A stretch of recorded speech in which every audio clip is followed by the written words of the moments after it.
Happy summer, everyone. It's time for Stage 2 of the summer sale with 50% off on assets particularly useful to 2D games. In this video, I'll talk about the assets that I already have, and I'll do another one on what's in my cart and why. If you missed last week, there are a few carryovers still on sale, and I'm going to hit these really quick. The link for each is below. It helps us a lot if you take our links to surf the store. Number 1, Peak. This is created by the developer of Bolt Visual Scripting, so yours truly, Jim at Home Ec over here, did their tutorials. And Peak has a lot of cool interface tools, so doing tight tutorials on them, it was like choreographing ballet to get all the information in there. So, Peak. Imagine what Unity might be like in 5 years. That's Peak. If you have a small screen or laptop and you always feel like you're fighting for space, this is what you need because you can completely toss aside the inspector window, or you can work in the scene full screen. So my tagline for Peak is, it makes you feel like you're working on your game, in your game. Next, we got TextAnimator, which animates text. Now, if you make playful, cute narrative games, of course you need this. However, I'd like to talk to the grumpy curmudgeons out there, too cool for kawaii people. If you don't make playful, cute games, don't be turned off by the extreme examples. There have been many times when I only use the simplest feature, or I make things really subtle and don't go overboard. Just a touch is really nice when it comes to text stuff. Enter dialogue system. I so need to dive into this. It's the asset that I most need and want to work with right now. And don't think that you're forced into the look of the examples that they show you. You can use Dialogue System with full control over the UI and the art. And the best evidence of this is that Dialogue System was used in the game Disco Elysium. So I'm really looking forward to doing tutorials on this, because I feel the same way about it that I feel about Peak. That is, I want to be able to write the game in the game, you know? Welcome to the party, Highlight Plus. Jason Story mentioned this one on the Game Dev TV stream our very own Andrew participates in. It's essential to be able to implement selection outlines in a fast and easy way. Here's a perfect Highlight Plus situation. Say your player gets an achievement or a power-up, and you just want a little glow to happen on the icon or whatever when they first get it. You want to implement that kind of thing really fast and move on to the next thing in your game, and this is the way to do it. You can also implement damage indications really easily. Well, look who it is. Check out the Dinofracture over here.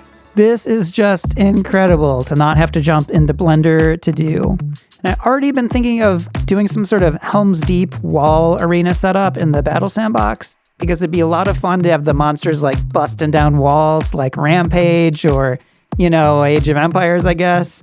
I'm definitely excited to crash into this one.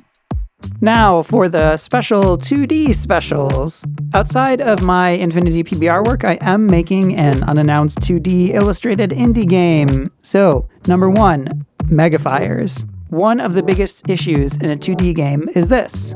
Frame-by-frame animation takes a long time to do. And if you're working on a 2D game with artists and you start talking about ideas of what you can do, you'll see this look on their face when you start talking about an idea that's going to involve a lot of animation. Anything you do that can save them animation time eases their burden and moves the game along. If you do pixel art, this could be useful too, not as the final product, but as something that you create the effect, take video of it, and trace over it. With this asset, I would also check out More Mountains Feel asset, because I think these two together are a winning combination. Next up, we have shapes. Isn't it frustrating to go to Illustrator or Photoshop to make simple shape things for Unity, and then you bring it in and it's blurry at other sizes, so you have to go back into the program to export either a larger or a smaller version? What a pain. And we're not even talking about animating those shapes, like if you want a box to pop in or out in an interesting way. With shapes, you can create crisp lines, disks, rectangles, arcs, polylines. It's a dream come true. And outside of UI stuff, I know a lot of you are making fantasy games, so if you want your game to have interesting world map interactions or displays, this is a tool you absolutely need. Not only is Shapes great, but the creator of Shapes, Freya Holmer, makes tutorials all about shaders, and she could have totally sold her videos on Udemy. So those shapes might seem pricey, consider that you're supporting her hours and hours of educational content on YouTube on a subject that few others cover. Next, our character portraits are on sale, and there are 13,000 portraits here, including anime portraits. This is awesome for dialogue, quests, quickly identifying what look is right for your characters. Having something like character portraits early in the design process gives a face to the character in the story you're making. We're human. If we see a face, we empathize. Having a face to your characters right away means you're empathizing with your characters. Next, what is this, number 4? Procedural Lightning. I've had this one for a long time because thunderstorms are my favorite kind of weather, what can I say? With Procedural Lightning and all the other great effects in the store, everything is lined up to add magic and magic effects to our free combat kit on the asset store, the Monster Battle Sandbox. I'm thinking I might get more people interested in the AI enemy behavior if there was a little more razzle-dazzle to the enemy attacks. I'm keeping a close eye on the spell effects stuff because whatever's most popular is what I'll integrate into our future tutorial content. The last thing that I have that I want to talk about for this sale is number 5, the Stylized Nature Bundle. Okay, I know how to 3D model. I know how to paint in Substance Painter, and yet I will totally buy things that I could make. If I have something that feels like a solid standard for the style, it allows me to spend more time on the special art for the game. Or maybe I place this tree and I think, a better tree here would be a tree that was like bending and twisting around this way. And okay, so now working with an asset has informed some special art that I can make. It's like having a base foundation ready to do something a little more interesting. Of course, with all these, the TLDR bottom line is, gameplay, of course, is one of the most important aspects, if not the most important aspect to most games. So anything you can do to focus your energy on gameplay is going to be a win for you.